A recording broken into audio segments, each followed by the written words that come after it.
Alright, boils and ghouls, continuing on with the Ghoulies franchise, Ghoulies II from 1987. Now, this was again produced by Empire, Charles Band's company before Full Moon. This was directed by Albert Band, Charles and Richard Band's father. And did John Carl Buechler do the effects again for the sequel? I can't remember. It'll show it in the title. But I'm pretty sure it was John Carl Buechler, because he directed the next one, When They Go to College, which I don't know if I ever saw, except for like bits and pieces. But they talk, and I don't like that shit. I said that in the last video. Now, if you haven't seen the first Ghoulies that we talked about like a little over a week ago, basically these little creatures that were summoned in the first movie by this guy who inherited a house from his father who was into satanic rituals and the occult, and ended up summoning these little creatures called ghoulies. I love the atmosphere in that first movie. The house that they live in and the basement where they conduct the rituals, all that looks great. The ghoulies look great in that movie. So for the sequel here, Ghoulies II, they thought it was a good reason, I guess, to send the ghoulies to a traveling carnival. And they start running amok at this carnival while this guy who's a total drunk, and there's this whole plot revolving around the main character guy, and I forget if it's his grandpa or his uncle or something, who owns this place called Satan's Den, this attraction in this traveling carnival. They're not making any money, and then this douchebag comes in and tries to ruin their business. There's some good stuff in here. This is a lot more over the top, like a lot more absurd than the first movie. Are you serious? But there are some fun moments, if I remember, and we get a big-ass ghoulie at the end of the movie. So let's talk and dive into Ghoulies 2. So we get this little opening scene before the credits with Uncle Ned, the drunk, and his nephew Larry. For Christ's sakes, Larry, no one is going to have a sex-change operation. They're pointing out the moon, and Uncle Ned is saying the moon looks like much more full than usual.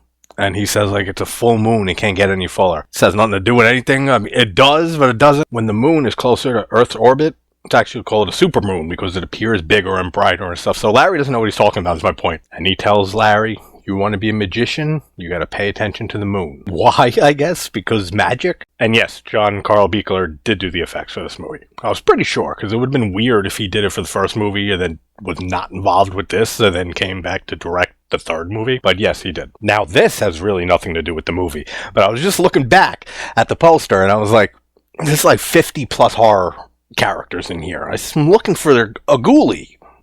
And we have a gremlin, we got Stripe.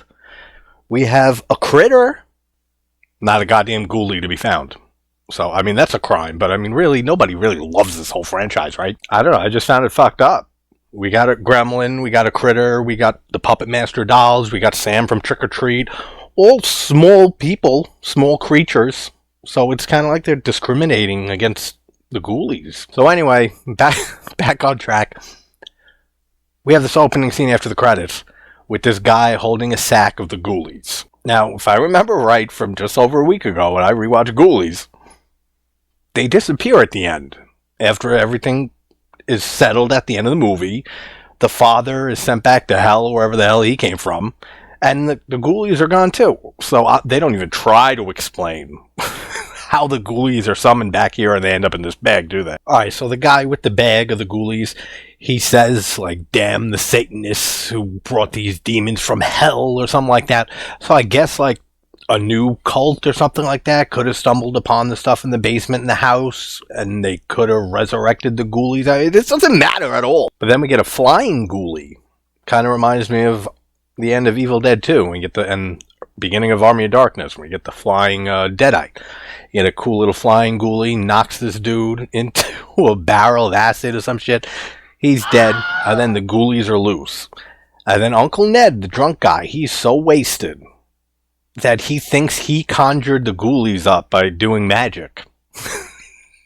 It's really hilarious. Like, there's some great dialogue there from him. Oh, we got the dwarf in here. That's not descriptive, so here's a picture. He plays a Serpenuenkel or some shit. He's been in a lot of things. I can't think of the actor's name, but I've seen him in a decent amount of things over the years. Great to see him. And again, I don't see a ghoulie up there, and I don't see Sir Nigel Pennywinkle either. So again, they discriminate and only allow a certain amount of creatures of a certain size into their group here. Then we get this douchebag executive who comes to the carnival named Philip Harden.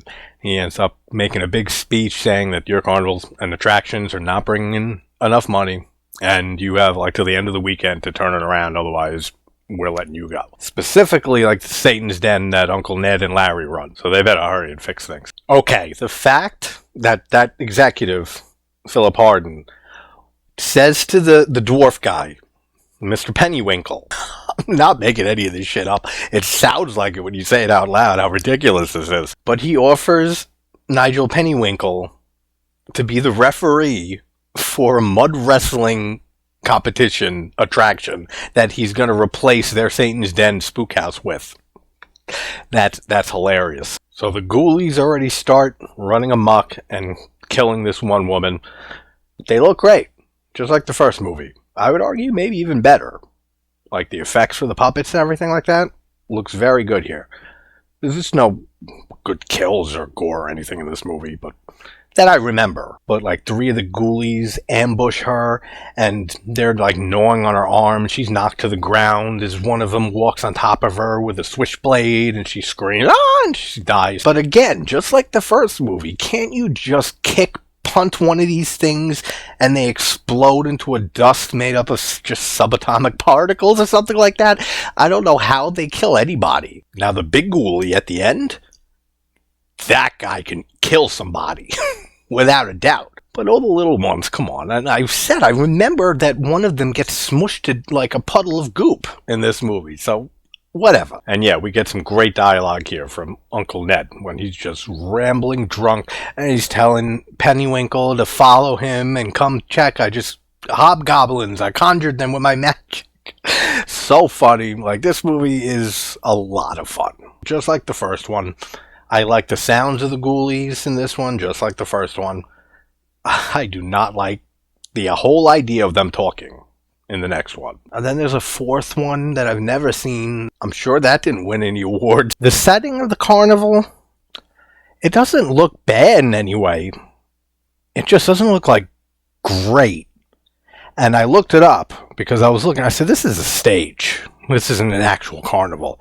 Now, I don't know if in Tobe Hooper's The Funhouse it was an actual carnival or not, but I said in my video for that, Hooper's way of capturing the feel of being at an amusement park or carnival and the Funhouse is excellent in that film.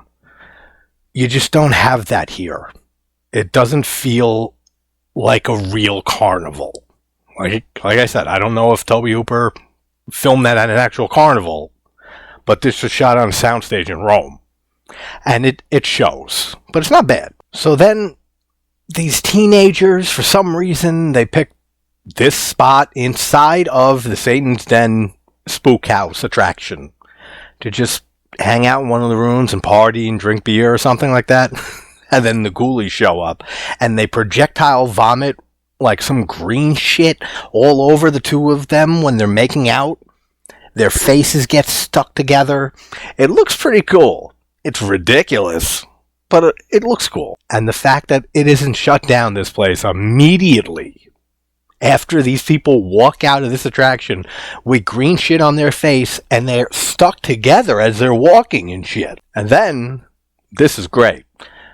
2 kids go into the, I keep wanting to say Funhouse now, Satan's Den, and they end up seeing the ghoulies. And they come out and they start telling all the adults. And then people start going into the attraction and they think that the ghoulies are part of the attraction. And they end up making mad money that night. And they think they're going to be good, and that they're going to be able to keep their attraction. They're going to be able to keep their jobs here. That's very well handled. I like all of that. Makes me laugh a decent amount. And like I said, as cool as it all looks with the effects with the Exorcist pea soup goop all over the couple stuck together, they walk out like that. Everyone's just laughing at them. No one in the crowd, not a single person, says, "Oh, what the hell is that on your faces?" No one. They're just all laughing at them. I mean, what's that old saying? What happens at the carnival stays at the carnival. Then we have our next victim who wanders into the attraction, and he gets overpowered by the three ghoulies that are the size of like a 13, 14-inch sneaker. He gets thrown onto a table, and then the pendulum comes down and kills him. Again, we don't really see anything, but fun. And by not really see anything, I mean nothing at all. Cut away completely. Still cool. So then the douchebag executive, he talks to this girl, Nicole, who Larry's been friends with. And again, a little close, a little romantic thing going. Oh, so cute. He ends up trying to talk to Nicole and tries to get her to come to a different attraction. And he brings her into little Pennywinkle's trailer. And she says, "You think I'm going to fit in that bed?" And he has like a little dwarf-sized bed, and everything is dwarf-sized. Great stuff. I don't know what it is with dwarfs in this series. We had those two random medieval dwarfs that had nothing to do with anything in the first one. At least this one's like funny. Oh man, plot twist. The police show up. They're starting to worry. They say that kids are saying one of their friends, the one with the pendulum kill, went in there and never came out. And now they're going to have to search the place. I like how somehow the ghoulies wrapped the kid's body to be like a mummy and put him in like one of those sarcophagus props in the attraction. Great stuff. So they go to search the place, the cops and Larry. And while they're entering the place, Uncle Ned gets killed while he conveniently has a book that tells him exactly how to banish demons and stuff like that because he's an old magician. I don't know how any of that works, but he tries doing the spell and the ghoulies kill him before he can. Then they end up, Pennywinkle and Larry find the book, and they say, "This must be it. This must be the way to get rid of him." It's so convenient. Then it slows down a bit here. There's like a few scenes with Larry and Nicole, which I really don't care about, so that's nothing really entertaining. Until they realize that they could summon a more powerful, bigger demon to eat and get rid of the smaller demons, the ghoulies. Sounds like nothing could go wrong with that plan. Then we get some fun scenes with the ghoulies all around the carnival. They're playing arcade games and playing all the carny attractions. Cool stuff, but it couldn't be more Gremlins if it tried. This is probably the best practical effect in the movie, besides the puppet work and stuff. When the clown, the Dunker Clown, when he gets knocked into the water, and then one of the ghoulies starts gnawing on his arm, and he pulls it out of the water, and his arm's gnawed off and missing. That looks great. See, I told you. Some guy takes one of the hammers from one of the games and just pulverizes one of these schoolies into a puddle of nothingness. So why isn't that an option like for everybody else? I don't know. And then we get this infamous kill. I always remembered this being in the first Ghoulies, but maybe it's just because the one in the first movie comes out of the toilet. But this is when the executive guy sits down on the toilet and there's a ghoulie in there and he eats his asshole out. Kills him, I guess. This is so stupid.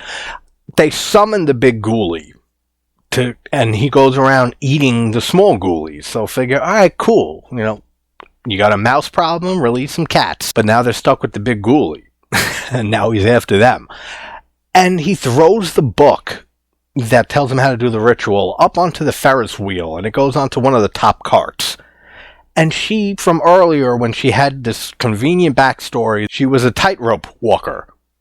And her brother died, and then she hasn't done it since. All just for this scene, for her to climb up the whole Ferris wheel, to get to the upper cart, to get the book, and climb back down, when they could have just flipped the switch and had the Ferris wheel come down. I mean, come on. The giant ghoulie, though, looks awesome. I mean, like, in a B movie from the 80s, ridiculously absurd awesome. But it still looks really good. Like, it's a suit. But it still fits the tone of the movie. And after they don't know what to do, he ate all the ghoulies. It's just them and the big one. They end up just putting a Molotov cocktail in like a stuffed animal. And the thing comes, eats it, and explodes. So all the ghoulies are gone until it pans in on that bathroom in the trailer. And you hear one of the ghoulies in the toilet flushes. Fun movie, very fun, not as much as the first movie. And yeah, for newer people, that's a positive review on a fun movie. But that's Ghoulies 2 from 1987. Very fun rewatch. So, I don't know when I'm going to do the third one. I really don't want to hear these fuckers speak at all. So, who knows when that'll come out. But, alright everybody, hope everyone's having a good morning, afternoon, or night. I'll talk to you soon. Take care, boils and ghouls. Now for the sequel. They decided the best thing was to have the Ghoulies go to a traveling carnival.